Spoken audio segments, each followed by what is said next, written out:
Good morning to all of you. Welcome to Iqbal arts classes channel.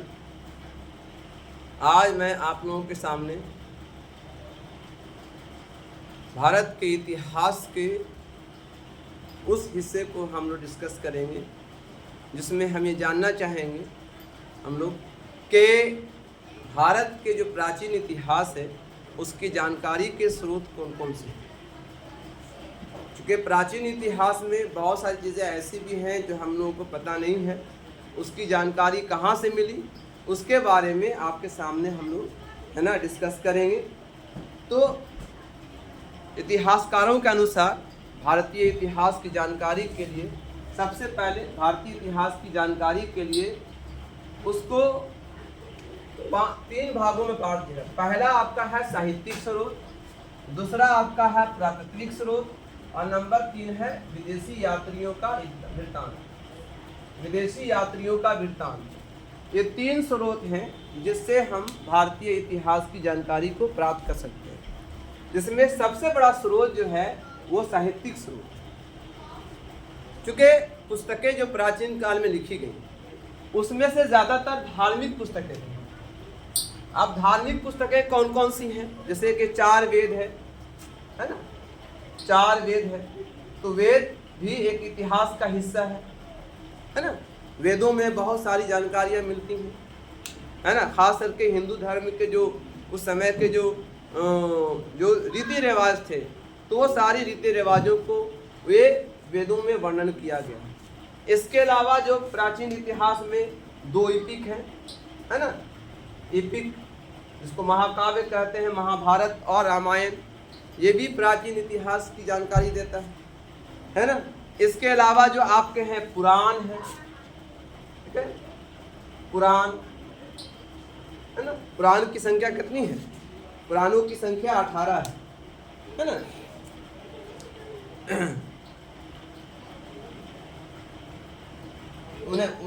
पुराणों की संख्या जो है 18 आपकी है। फिर इसके अलावा उपनिषद है, उपनिषद इसकी संख्या 108 है। वेदांग इसकी संख्या 6 है ना। इसी तरह से जितने भी धार्मिक पुस्तकें हैं ये प्राचीन इतिहास की जानकारी देता है। ये जो जितना नाम बताया मैंने ये बताया आपको हिंदू धर्म से रिलेटेड। अब उस जमाने में एक धर्म और भी था, जैन धर्म। तो जैन धर्म की भी कुछ पुस्तकें हैं है ना, उससे भी इतिहास की जानकारी मिलती है।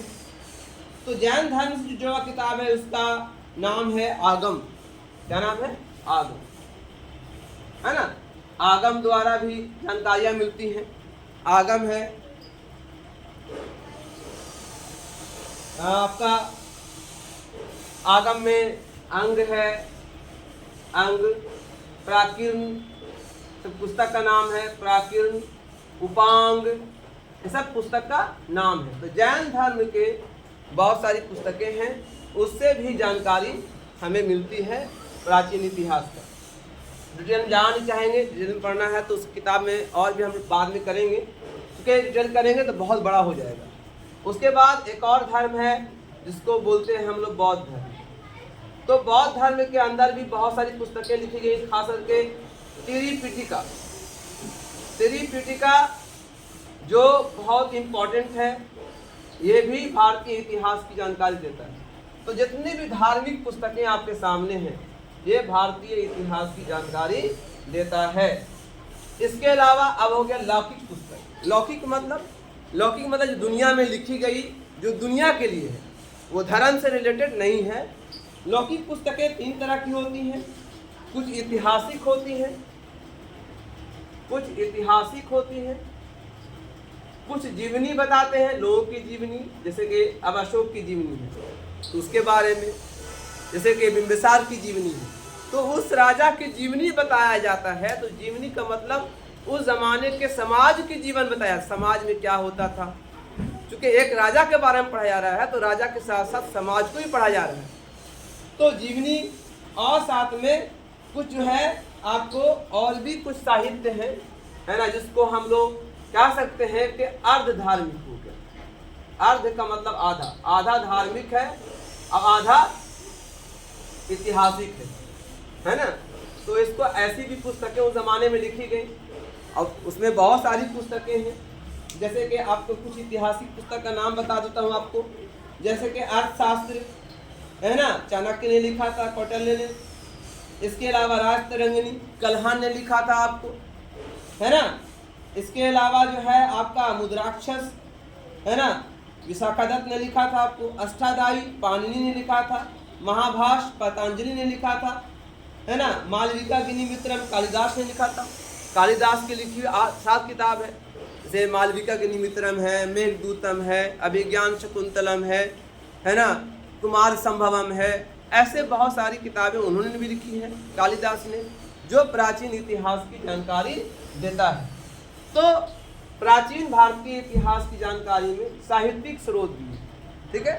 साहित्यों द्वारा बहुत सारे उस जमाने के जीवनचर्या, उस जमाने के समाज, रहन सहन, खान पान, अर्थव्यवस्था, सारी चीज़ों के बारे में वर्णन देता है। यह हो गया साहित्यिक स्रोत।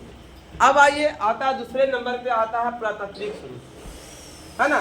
जैसे जब वैदिक काल आया तो वैदिक काल में पुस्तकें लिखी जाने लगी, है ना। ये वैदिक काल के बाद की कहानी है, इसमें जो वैदिक काल के बाद की कहानी। लेकिन वैदिक काल से पहले जब लिखने का कला था लेकिन पढ़ा नहीं गया, उस समय अभिलेखों में लिखा जाता था या चित्रलिपि द्वारा लिखा जाता था। तो उस जमाने में कैसे पढ़ते थे हम लोग, उसके लिए कोई किताब नहीं थी। तो उसका सबसे था पुरातात्विक स्रोत। अब जमीन से खोद के निकाली गई मोहरें, है ना, खोद के निकाली गई उस जमाने के जो है आपके पत्थर पर खुदे हुए सामग्री, ठीक है। उसके बाद बर्तन, हड्डियाँ, है ना, और सामान, खिलौने, जो भी मिले किसी चीज़ के बने हुए, ये पुरातात्विक स्रोत हो गया। उसके बाद अभिलेख, राजाओं ने अपने बारे में लिखा, अपने साम्राज्य के बारे में लिखा। तो वो जो है पत्थरों पर खुदवा दिया करते थे, है ना, ताम्र पत्थरों पर खुदवा दिया करते थे। इसके अलावा जो है मिट्टी की बीट्स बना करके, मिट्टी को गीला करके उस पर लिख दिया गया और उसको सुखा दिया गया और उसको आग में डाल दिया गया, है ना। जैसे आज अगर ईंट को बना दिया जाए तो ईंट भले टूट जाएगा लेकिन घिस नहीं सकता है, वैसे ही उस ज़माने में ईंटों पर जो है लिखवा करके, यानी समझिए कि मिट्टी के बीट्स पर लिखवा करके उसको आग में पका देते थे, है ना, जो इतिहास के जानकारी का स्रोत बना। तो अभिलेख जो हो गया, मुद्राएं जो बहुत सी मिली हैं प्राचीन काल में, वो भी इतिहास की जानकारी देता है। स्मारक जो हमारे इतिहास की जानकारी देता है ना। बहुत सारी बिल्डिंगें हैं, जो सबसे ज़्यादा बिल्डिंग जो है इंडिया में अगर पाया जाता है तो पहले नंबर पे महाराष्ट्र में, पहले नंबर पे महाराष्ट्र में जो है सबसे ज़्यादा बिल्डिंग है। नंबर 2 में जो है आपका जो है मध्य प्रदेश में है, मध्य प्रदेश में सबसे ज़्यादा, दूसरे नंबर पे बिल्डिंगें पाई जाएंगे, पुराने किले। और तीसरे नंबर पे जो है आपका राजस्थान है। और सबसे बड़ा जो किला है वर्ल्ड का, वो भारत का, वो है सबसे बड़ा जो है चित्तौड़गढ़ का किला। ऐसा माना जाता, कहा जाता है कि चित्तौड़गढ़ का किला इतना बड़ा है जिसमें सारे महाराष्ट्र के जो किले हैं, करीब 600 से ज़्यादा किले यहाँ पर हैं, सारे किले इसमें घुस जाएंगे। तो यह स्मारक है, जो हमारी बिल्डिंगें हैं, जो हमारे भारतीय इतिहास की जानकारी था, वहाँ की कला संस्कृति, है ना, चित्रकला, पेंटिंग, सबकी जानकारी मिलती है। भवन के बारे में जानकारी देता है हमको, चित्रकला उस ज़माने का, कि अवशेष जो निकले ज़मीनों से, हड्डियाँ निकली हैं, कंकाल निकले हैं। तो ये सब भारतीय इतिहास की जानकारी हमें देता है। इसके अलावा जो विदेशी यात्री हैं, विदेशी यात्री समय समय पे इंडिया आते गए। जो सबसे पहले विदेशी यात्री जो हिंदुस्तान आया उसका नाम था मेगास्थनीज, जिन्होंने भारत के बारे में इंडिका लिखा, इंडिका पुस्तक है। इसके अलावा बहुत सारे आए, अल्बेरूनी आए, है ना, इब्न बतूता आए, चीन से आए थे, होइनसांग, इत्सिंग, है ना। तो ऐसे बहुत सारे विदेशी है, मार्को पोलो। तो ये सब जितने भी यात्री आए हिंदुस्तान में, उन्होंने इंडिया के बारे में अपनी पुस्तकों में लिखा है, जो भारत की सच्चाई को उसमें वर्णन किया गया है, चाहे वो सच्चाई बुराई के रूप में हो या अच्छाई के रूप में, है ना।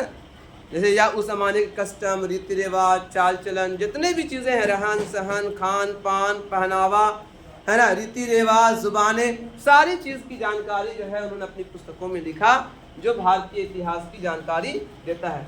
तो भारतीय इतिहास की जानकारी के स्रोतों का ये सब स्रोत हैं जिससे हम भारत की इतिहास की जानकारी हासिल कर सकते हैं।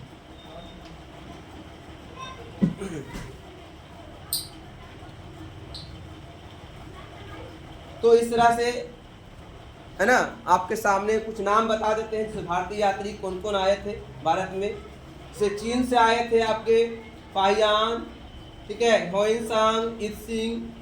फिर आपका जो है आपको एक आए हेरोडोटस आए थे। फिर आपके ईरान से, फिर आपका सिकंदर के ज़माने में कई ऐसे आए थे, जैसे ओंटियोकस आए थे बिंदुसार के ज़माने में। फिर आपका सुलेमान है, अल मसूदी हैं, अल बिरूनी हैं, इब्न बतूता हैं, ये सब समय समय पे आते हुए, है ना। मार्को पोलो है ना, फ्रांसवा बनियर है, फनुआ नुनीज है, अब्दुल रज़ाक है, ऐसे बहुत सारे यात्री हिंदुस्तान आए और उन्होंने भारत के बारे में लिखा। तो फिर से हम रिवीजन कर दें कि अब मान लिया कि जैसे धार्मिक स्रोत में कौन कौन है। धार्मिक स्रोत में आ गया वेद हो गया, उपनिषद हो गया, आर्यनक हो गया, पुराण हो गया, स्मृति हो गया, रामायण हो गया, महाभारत हो गया। फिर उसके बाद जो है बौद्ध ग्रंथ हो गए, जितने भी बौद्ध ग्रंथ हैं। फिर इसमें जो है जैन ग्रंथ में त्रिपिटिका, या बौद्ध ग्रंथ में त्रिपिटिका है, जैन ग्रंथ में आगम है, उपांग है, प्राकृत है, प्रकीर्ण है, ऐसे बहुत सी किताबें हैं। तो ये सब भारतीय इतिहास की जानकारी देता है। तो यहीं पे ये वीडियो यहीं पर समाप्त होता है। ये मैंने सिर्फ मैंने ओवरव्यू दिया आपको कि भारत के इतिहास की जानकारी के स्रोत कौन कौन से हैं। अगले बारे में हम आपको बताएंगे, अगले में कि जो है अब जो है सबसे पहले हम बताएंगे सिंधु घाटी सभ्यता के बारे में, है ना। सिंधु घाटी की सभ्यता और उसकी विशेषताओं के बारे में एक लंबा सा वीडियो बनाएंगे जो आपको बहुत सारी जानकारियाँ देंगी। Thank you. इस वीडियो को लाइक कीजिए, सब्सक्राइब कीजिए, शेयर कीजिए, और ताकि लोगों को ज़्यादा से ज़्यादा लाभ हो।